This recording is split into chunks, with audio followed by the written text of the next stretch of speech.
Hello guys and welcome to this video where I'm going to be showing you how to check contacts on Fiverr. So the first thing you have to do is to log into your profile account and click on growth and marketing section. There's dashboard, my business section, growth and marketing analytics. So click on the growth and marketing section, scroll down to contacts and click on contacts. In this contacts page you can see all your buyers and sellers history. You can I have none, so none should pop up.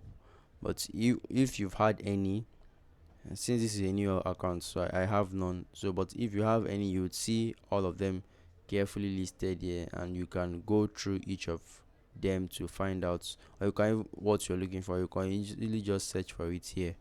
So that's how to check your contacts on Fiverr.